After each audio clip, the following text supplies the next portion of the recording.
Le violon.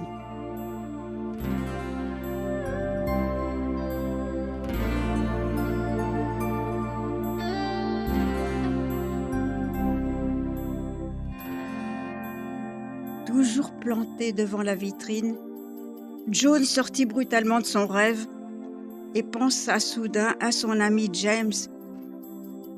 Il se mit à courir jusque chez un marchand de vêtements et ressortit de la boutique, un gros paquet sous le bras. Toutes ses économies étaient dépensées, mais il avait le cœur tout joyeux. Il alla jusque chez James, lui glissa le paquet dans les bras et repartit aussitôt en lui souhaitant « Bon Noël !» James ouvrit le paquet tout heureux d'avoir reçu le chaud manteau dont il avait besoin depuis si longtemps. Il avait bien gagné un peu d'argent pour s'en acheter un, mais sa famille était si pauvre qu'il en redonnait une grande partie pour l'aider à vivre. Aussi ses économies n'auraient jamais suffi. Mais qu'allait-il en faire maintenant qu'il avait reçu un si beau manteau? Il pensa à la petite Marie qui courait pendant l'hiver, les pieds entourés de foin. James alla donc lui acheter des sabots qu'il lui apporta en disant « Bon Noël !» Les parents de Marie, reconnaissants, se réjouirent avec elle, car elle n'aurait plus d'engelure aux pieds cet hiver. Puis ils se préparèrent à manger la bûche de Noël préparée par la mère de Marie. C'était le seul cadeau qu'ils pouvaient offrir à Marie.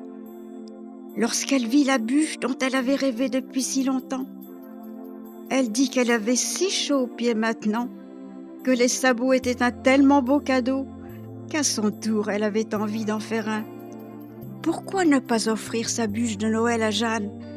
Depuis que ses parents étaient morts, elle vivait chez sa grand-mère, tellement pauvre que souvent elles se couchaient toutes deux sans avoir mangé.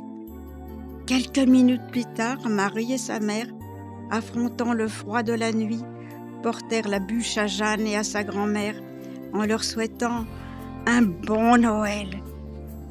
Jeanne se mit à dévorer la bûche des yeux. Elle se sentait capable de la manger toute seule, mais sa grand-mère lui dit « Non, non, elle est trop grande pour nous deux. Il nous faut la partager avec quelqu'un. Ce matin, j'ai vu à l'entrée du village un pauvre homme âgé, tout courbé sous le poids de son sac. Oh, ce devait être un étranger. Cours, Jeanne, et invite-le à partager avec nous cette miraculeuse bûche de Noël. » Jeanne retrouva le pauvre homme grelottant de froid. Elle l'invita à la suivre chez sa grand-mère. Voyant la belle bûche, le pauvre homme, tout ému, pleura beaucoup et puis raconta son histoire. Il avait voyagé dans de nombreux pays, puis il était tombé gravement malade et n'avait plus pu exercer son métier qu'il aimait tant. Le seul souvenir qui lui en restait se trouvait dans la boîte qu'il transportait toujours dans son sac, et il tendit à Jeanne un coffret en bois. Sans l'ouvrir, Jeanne s'écria « Ce n'est pas à moi que revient ce présent, mais à Marie. » Elle obtint l'accord du vieil homme pour offrir le cadeau à Marie. Ainsi, de maison en maison, de main en main, le coffret voyagea pendant la nuit, de Jeanne à Marie, puis à James, chacun voyant l'occasion de remercier son bienfaiteur.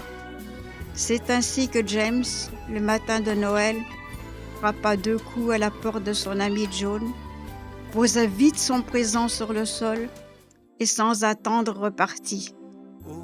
John, étonné, ouvrit le coffret. Un magnifique violon entier reposait sur un lit de velours rouge. Le rêve de John était devenu réalité. Il allait pouvoir accompagner la chorale de Noël. Il se rappela alors les paroles du pasteur. Dieu avait pourvu. Bon Noël à chacun.